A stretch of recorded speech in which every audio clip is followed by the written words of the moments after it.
सृष्टिकर्ता परमेश्वर ने हमारे भोजन के लिए अनाज, फल, मेवे और सब्जियों को चुना है। यथासंभव प्राकृतिक व साधारण रीति से पकाने पर ये भोज्य पदार्थ हमारे लिए सर्वाधिक पोषक एवं स्वास्थ्यवर्धक हैं।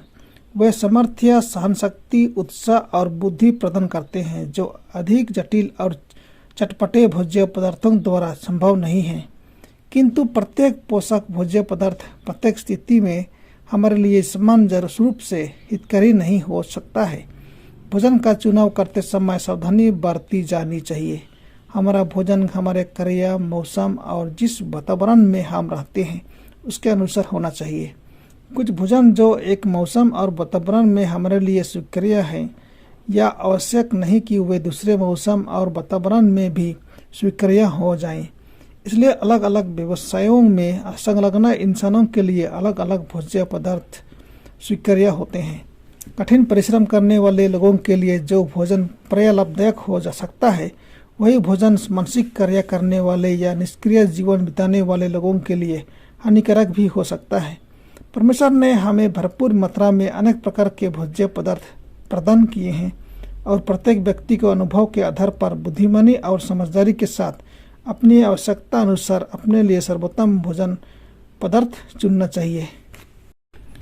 प्रकृति ने हमें पर्याप्त मात्रा में जल, सूखे मेवे और अनाज दिए हैं, जो परिवहन के साधन उपलब्ध होने के साथ ही संसार के विभिन्न भागों में समान रूप से उपलब्ध हो जाते हैं। परिणाम स्वरूप जो भोज्य पदार्थ कुछ वर्ष पूर्व अत्यधिक महंगे होने के कारण केवल अमीरों के लिए उपलब्ध होते थे, वे आज प्रत्येक व्यक्ति की पहुंच में आ चुके हैं। ये सूखे और डिब्बाबंद भोज्य पदार्थों के संबंध में विशेष रूप से सही है। मांसाहारी भोजन का स्थान लेने के लिए सूखे फल बहुतायत से आ रहे हैं। सूखे मेवों के साथ फल, अनाज और कुछ जड़ों को शामिल करके स्वास्थ्यवर्धक तथा पोषक भोजन तैयार किया जा सकता है। फिर भी अधिक मात्रा में सूखे मेवे प्रयोग करते समय सावधानी बरतना चाहिए। जिन लोगों को सूखे मेवे अधिक खाने की परेशानी हुई है, वे सावधानी बरतने के द्वारा इस परेशानी से बच सकते हैं। यह भी याद रखना चाहिए कि सभी सूखे मेवे एक समान स्वास्थ्यवर्धक नहीं होते हैं। बादाम मूंगफली से उत्तम होते हैं, लेकिन सीमित मात्रा में अनाज के साथ लेने से मूंगफली पोषक होने के साथ ही आसानी से पच भी जाता है। खाने को धीरे धीरे खाना चाहिए और अच्छी तरह से चबाना चाहिए। लार को खाने में अच्छी तरह से मिलने के लिए यह आवश्यक है और पचन करने वाले तरल पदार्थ भी क्रियाशील हो जाएं। खाने की दूसरी गंभीर बुराई अनुचित समय पर खाना खाना है, जैसे कि जोर से या अधिक व्यायाम करने के बाद जब आप बहुत थके हुए या गर्म हो।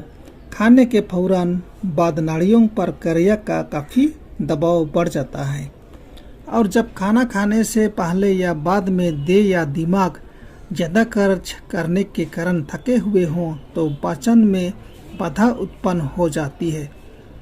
जब कोई उत्तेजित, चिंतित या जल्दी में है तो खाना तब तक नहीं खाना चाहिए जब तक आराम या तसल्ली ना मिल जाए। पेट का मस्तिष्क के साथ बड़ा घनिष्ठता का संबंध है और जब पेट बीमार होता है तब दुर्बल पाचक अंगों की सहायता करने के लिए दिमाग से जीवन शक्ति ली जाती है। जब ये मांगें ज़्यादा बढ़ जाती हैं तो मस्तिष्क पर दबाव बन जाता है। जब दिमाग लगातार थका हुआ है और शारीरिक व्यायाम भी नहीं किया जा रहा है, तब साधारण भोजन भी थोड़ा ही खाना चाहिए। खाने के समय सारी चिंताएं और जिज्ञासा भरे विचारों को छोड़ देना चाहिए।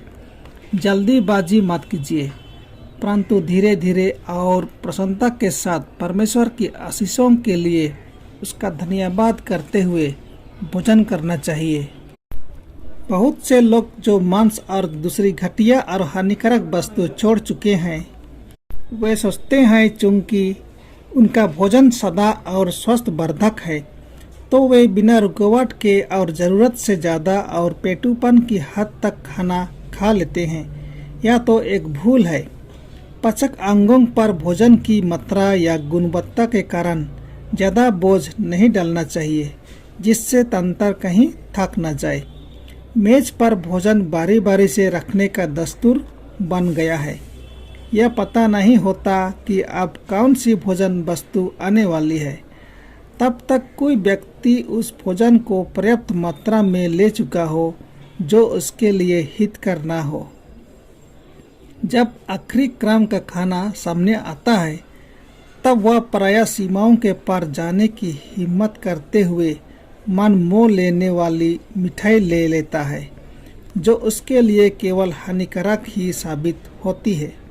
यदि परोसा जाने वाला सारा खाना आराम में एक ही बार में मेज पर लगा दिया जाए तो खाने वालों को अपनी इच्छा अनुसार उनमें से सबसे अच्छा चुनाव करने का मौका मिल जाता है।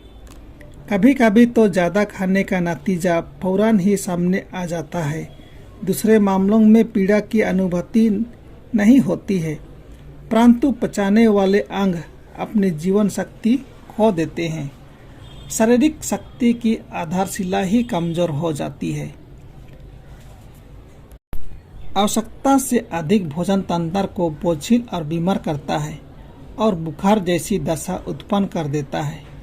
इससे पेट अधिक रक्त की मांग करता है जिससे हाथ पांव जल्दी से ठंडे पड़ जाते हैं। इससे पाचन अंगों पर फालतू का बोझ बढ़ जाता है और जब ये अंग अपना कार्य कर चुके होते हैं तब कमजोरी या दुर्बलता का एहसास होता है। कुछ लोग जो लगातार खाते रहते हैं वे इसको भूख समझ लेते हैं, परंतु यह तो पाचक अंगों के आवश्यकता से अधिक काम करने के कारण हुई थकावट का असर है। कभी कभी दिमाग में सुन्नापन छा जाता है। इससे किसी मानसिक या शारीरिक परिश्रम करने के लिए रुचि समाप्त हो जाती है। ये अस्वाभाविक लक्षण इसलिए होते हैं क्योंकि प्रकृति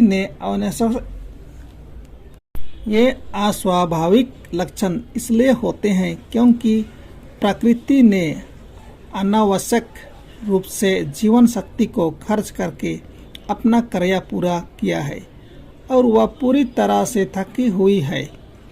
पेट कह रहा है मुझे विश्राम दो, परंतु इसका अर्थ और खाने की मांग के रूप में लगाया जाता है। इस प्रकार पेट को आराम देने के बजाय उस पर दूसरा बोझ लाद दिया जाता है। इसके परिणाम स्वरूप पाचक अंग खराब हो जाते हैं, जबकि उनको अच्छा काम करने के लिए